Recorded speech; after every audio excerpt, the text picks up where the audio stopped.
नमस्कार। आप सभी का हार्दिक अभिनंदन और स्वागत है स्टडी विद जीडी में। आप पढ़ रहे आज हम तथास्तु बैच में राजस्थान के प्रमुख वंशों की जो सीरीज चल रही थी उसमें हमने राजस्थान का जो मारवाड़ का गुहिल वंश है, गुहिल वंश उसको खूब पढ़ लिया था। फिर इसके बाद में बीकानेर के राठौड़, मारवाड़ के राठौड़ और उनके बाद में जो शाकंभरी का चौहान वंश है। अब चौहान वंश के बारे में पढ़ने वाले हैं, तो बिना किसी देरी के शुरू करते हैं।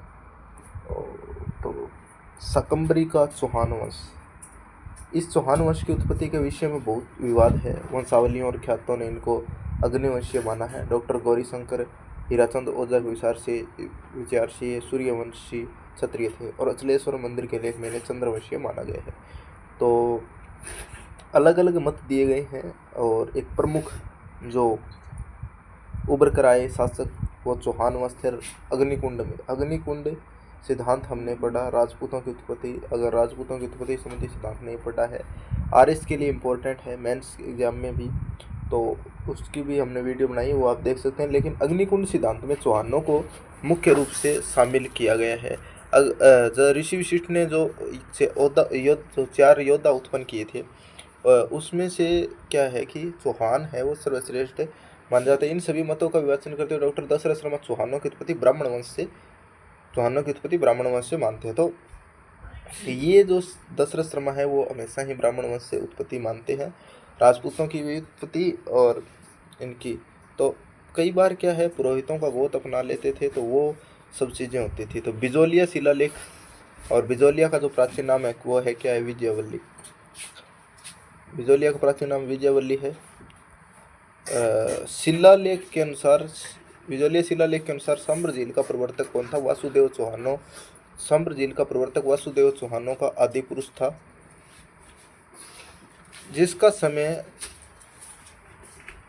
सांबर झील का प्रवर्तक वासुदेव चौहानों का आदि पुरुष था, जिसका समय 551 ईस्वी के लगभग माना जाता है। प्रारंभ में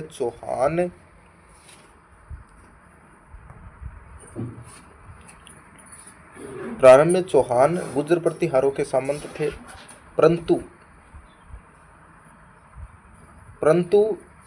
गुवक प्रथम ने गुर्जर प्रतिहारों के दीनता से चौहानों को मुक्त कराया। इसी का वंशज सांबर का शासक था, जो वत्स गोत्र ब्राह्मण वंश में पैदा हुआ था। वाकपतिराज चौहानों का शक्तिशाली शासक हुआ, जिसने प्रतिहारों को परास्त कर अपनी शक्ति का परिचय दिया। विग्रहराज द्वितीय चौहानों का एक गुजरात के एक अन्य शक्तिशाली शासक था। 1973 का हर्षनाथ लेख उसकी विजयों का उल्लेख करता है। उसने गुजरात के चालुक्य शासक मूलराज को परास्त किया। विग्रहराज द्वितीय के बाद दुर्लभ राज और गोविंद तृतीय शासक हुए। पृथ्वीराज विजय नामक ग्रंथ में गोविंद तृतीय की उपाधि वेरी घट शत्रु सारक मिलती है। अगर ये आपके लिए इम्पोर्टेंट शासक है विग्रहराज तृतीय, तो विग्रहराज तृतीय है। और इसके अलावा जो वासुदेव चौहान है, जो कि सांबर झील का प्रवर्तक था, ये निर्माता। फरिश्ता के अनुसार गोविंद तृतीय यानी वासुदेव चौहान जो आदि पुरुष है वो एक महत्वपूर्ण है। फिर इसके बाद में फरिश्ता के अनुसार गोविंद तृतीय ने गजनी के शासक को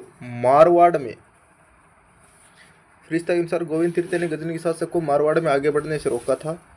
तो फिर इसके बाद में जो महत्वपूर्ण शासकों की सीरीज आती है श्रृंखला में, सबसे पहले आता है अजय राज, 1105 से 1133 ईस्वी। अजय राज जो 1105 ईस्वी में शासक बना, इस वंश का एक प्रतापी शासक था। 1133 ईस्वी में इसने अजमेर नगर बसाया तथा चांदी और तांबे के सिक्के चलाए, जो अजय प्रिय द्रंब कहलाए।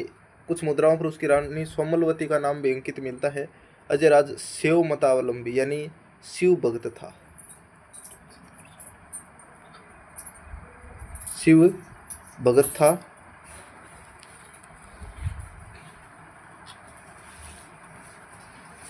तो सभी चौहान वंशीय शासक ने लगभग शिव भगत थे और एक धर्म सहिष्णु शासक था। उसने जैन और वैष्णव धर्मावलंबियों को समान की दृष्टि से देखा। अन्य शासकों में धर्म सहिष्णुता इनमें देखने को मिलती है। जैन धर्मावलंबियों को मंदिर बनाने की अनुमति दी और पार्श्वनाथ के मंदिर के लिए स्वर्ण कलश प्रदान भी किया था। अरणोराज, अरणोराज इसके बाद में आता है 1133 से 1155 तक। तो 22 साल इन्होंने शासन, अरणोराज ने 22 साल शासन किया। 1133 से 1155 ईस्वी। अरणोराज ने तुर्कों में मालवा के शासकों को परास्त किया। अरणोराज ने तुर्कों में मालवा के शासकों को परास्त किया, मगर गुजरात के शासक कुमारपाल चालुक्य से परास्त हुआ। उसने अजमेर में अन्ना सागर झील एवं पुष्कर में वराह मंदिर का निर्माण भी करवाया। तो अन्ना सागर झील का निर्माण कराया अरणोराज। अन्ना सागर झील का निर्माण अरणोराज सेव था, किंतु उसमें अन्य धर्मावलंबियों के प्रति सहिष्णुता की भावना थी। उसने अजमेर में खतरगज के अनुयायियों के लिए भूमि दान किया। देवबोध और धर्मघोष उनके समय के प्रकांड विद्वान थे, जिसको उन्होंने सम्मानित किया। वैसे तो चालुक्यों के हाथों पराजय से कुछ मान हानि उठानी पड़ी थी, फिर भी गजनियों को परास्त करे तथा मालवा और हरियाणा अभियानों का नेतृत्व करके उसने वंश के प्रभुत्व को नहीं घटने दिया। तो गोविंद तृतीय शासक था इम्पोर्टेंट अजयराज। अरणोराज के बाद में जो अगला शासक महत्वपूर्ण शासक है विग्रहराज चतुर्थ। सांस्कृतिक दृष्टिकोण से चौहानों का सर्वश्रेष्ठ शासक विग्रहराज चतुर्थ है। 1158 से 1163 ईस्वी तक इसने शासन किया। और विग्रहराज तृतीय, विग्रहराज प्रथम, द्वितीय और तृतीय तीनों शासक इसी के अंदर, जो शाकंभरी का चौहान वंश है इसी के अंदर हुए हैं। विग्रहराज द्वितीय और फिर इसके बाद में विग्रहराज द्वितीय, हाँ तो विग्रहराज द्वितीय के बाद में विग्रहराज सीधा चतुर्थ आता है, तृतीय इसके अंदर इम्पोर्टेंट नहीं है। तो 1158 से 1163 विग्रहराज ने तोमरों को पराजित करे। दो विग्रहराज, सेकंड तृतीय और चतुर्थ, द्वितीय और चतुर्थ। तो विग्रहराज द्वितीय भी एक योद्धा था, चौहानों का एक शक्तिशाली शासक था। अरसनाथ लेख में उसकी विजय का उल्लेख है। विग्रहराज ने उस विजय का उल्लेख करता है, उसने गुजरात के चालुक्य शासक मूलराज को परास्त किया। विग्रहराज जो चतुर्थ था वो दिल्ली पर अधिकार करने वाला पहला चौहान शासक था। तोमरों को पराजित किया। दिल्ली पर अधिकार करने वाला पहला चौहान शासक कौन था? विग्रहराज चतुर्थ। विग्रहराज चतुर्थ था। इसने गजनी के खुसरू शाह को भी परास्त किया। जयानक भट्ट ने इसे कवि बांधव की उपाधि दी।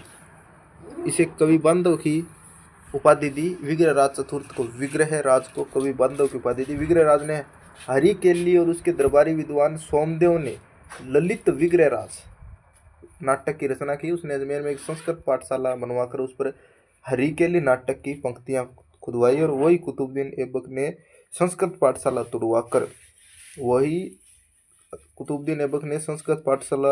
तुड़वाकर एक 2.5 दिन का झोंपड़ा बनाया। विग्रहराज ने बिसलपुर बनाकर वहाँ बिसलपुर झील बनवाई, बिसलपुर बसाकर बिसलपुर झील बनाई।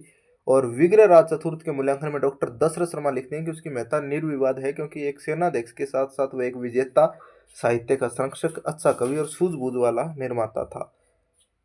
यह किस कवि के बारे में कहा गया? वो कवि और शासक के बारे में कहा गया, विग्रहराज चतुर्थ के बारे में।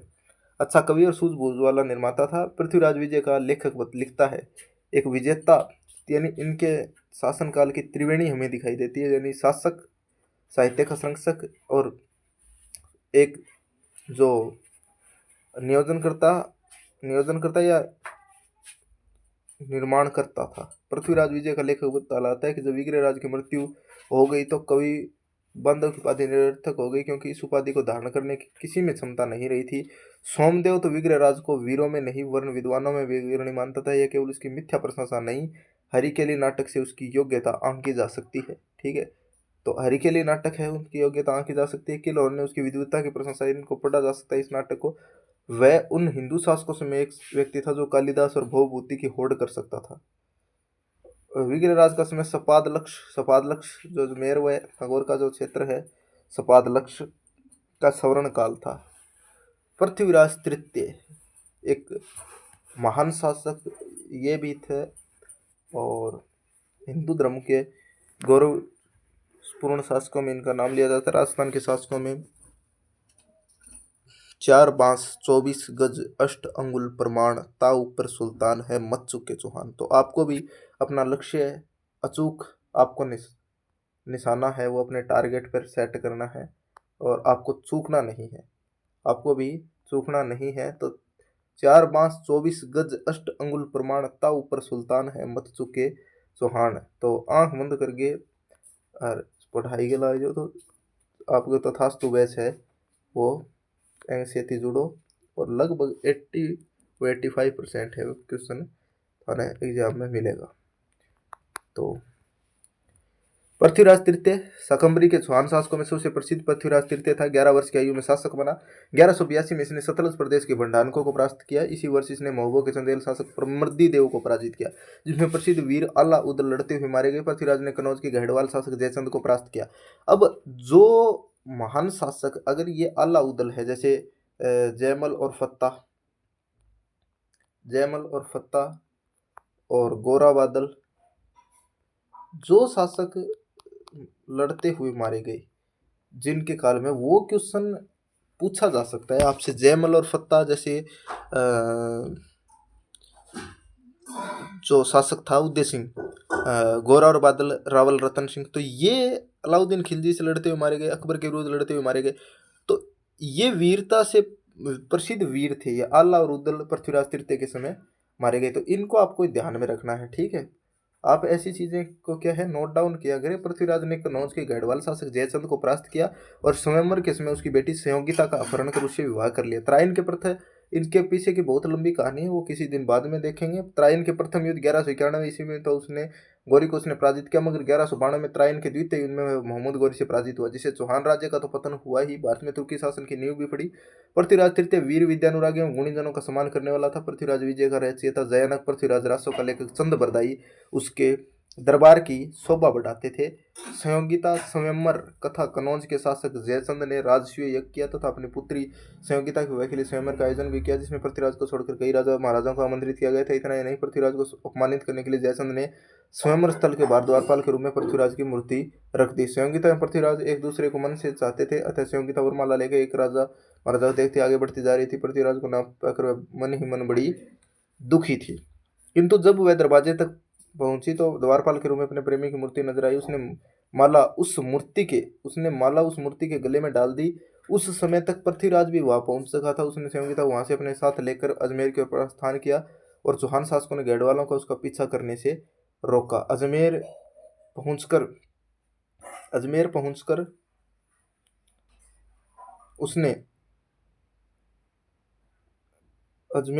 उसने संयोगिता से विवाह कर लिया। अजमेर पहुंचकर उसने संयोगिता से जो विवाह किया। इस प्रकार से वो क्या है कि जैसे पृथ्वीराज के बीच शत्रुता, जयचंद और पृथ्वीराज के बीच में क्या है कि शत्रुता वो बढ़ गई थी, ठीक है। तो ये इसका एक कारण था जिसने त्रायन के प्रथम युद्ध में वो नाराज ही रहा जयचंद। संयोगिता कथा की ऐतिहासिकता क्या है, इसके बारे में विचार करते हैं थोड़ा। वैसे पूछा नहीं जाता है आर्यस मेंस में, आप संयोगिता कथा की ऐतिहासिकता वगैरह अग्निकुंड की जो विश्वसनीयता है या वैज्ञानिकता है उस पर सवाल पूछे जा सकते हैं। तो ये आपके लिए मेंस के लिए इम्पोर्टेंट है, वो हो सकता है। आपके सिलेबस में दिया गया है चौहान। तो इस कथा की सत्यता इतिहास चौहान वंश ऐतिहासिकता संबंधी इतिहासकार एक मत नहीं। डॉक्टर गौरीशंकर हीराचंद ओझा ने इसे एक कल्पना मात्र माना है, ठीक है, इसे कल्पना मात्र माना है। और doctor Amila Thakur, doctor RS Tripathi ने भी इस सही नहीं माना है। और अमीर माकावे पृथ्वीराज प्रबंध चिंतामणि जैसे समकालीन ग्रंथों में इस घटना का कोई जिक्र नहीं है। समकालीन फारसी तारकों में इस घटना का वर्णन नहीं मिलता है, किंतु अबुल फजल ने इसका वर्णन किया। आवश्यक है डॉक्टर दशरथ बताया मीरमा कविता रंबा मंजरी में ढेर सारी गलतियां, ऐसा वर्णन न मिलने से सारी घटना कोई काल्पनिक मान लिया जाए ये उचित नहीं है। उन्होंने घटना की सत्यता स्वीकार करते हुए बताया कि प्रेम जीवन का एक अंग है और वह सत्य है, वास्तविक है, तो ये घटना घटी हो तो कोई आश्चर्य नहीं है। सीवी वैद एवं डॉक्टर गोपीनाथ शर्मा ने भी इसे स्वीकार किया। इस प्रकार संयोगिता अपहरण की घटना में कोई संदेह नहीं करना चाहिए। संदेह से सदियों चली आ रही इस कथा में समय के साथ उतार चढ़ाव या अतिशयोक्तिपूर्ण वर्णनों का आना स्वाभाविक है, किंतु इससे घटना की सत्यता पर शंका उचित प्रतीत नहीं होता। तो कुछ विद्वान मानते हैं और कुछ विद्वान नहीं मानते हैं, लेकिन इसको वास्तव में नकारा नहीं जा सकता।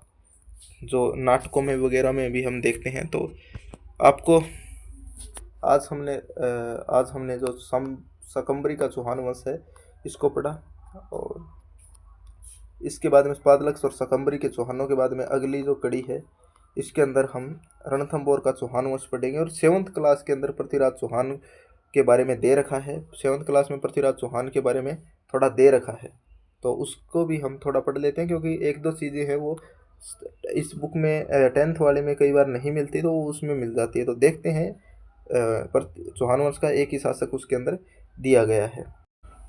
पृथ्वीराज चौहान भारत में सल्तनत काल से पूर्व पृथ्वीराज चौहान का नाम प्रतापी शासकों में महत्वपूर्ण रहा। इनके पिता का नाम सोमेश्वर और माता का नाम कपूरी देवी था, और जब पृथ्वीराज अल्पायु थे उनके पिता की मृत्यु हो गई। इसमें माता कपूरी देवी ने संरक्षिका के रूप में शासन का भार संभाला, किंतु निकट के संबंधियों ने उसका लाभ उठाना चाहा। शासक के बनने के बाद पृथ्वीराज चौहान ने अपनी आंतरिक स्थिति को ध्यान दिया। योग्य प्रशासक, वीर शासी, योद्धा, सेनानायक आदि के गुण विद्वान थे, जो सभी शासकों में होते हैं लगभग। पृथ्वीराज चौहान वास्तव में महान शासक था।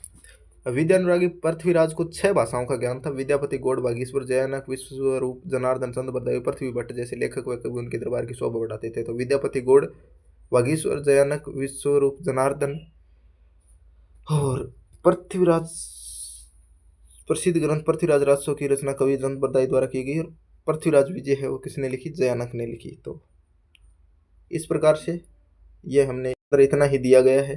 तो वीडियो आपको कैसे लगी कमेंट के माध्यम से बताइए। और अगले जो वंश है शकंबरी का चौहान वंश के बाद में जो अगला वंश है उसको हम पढ़ेंगे। इसके अंदर रणथंभौर का चौहान वंश, फिर जालौर का चौहान वंश। तो ठीक है, मिलते हैं अगली वीडियो में। धन्यवाद, थैंक यू।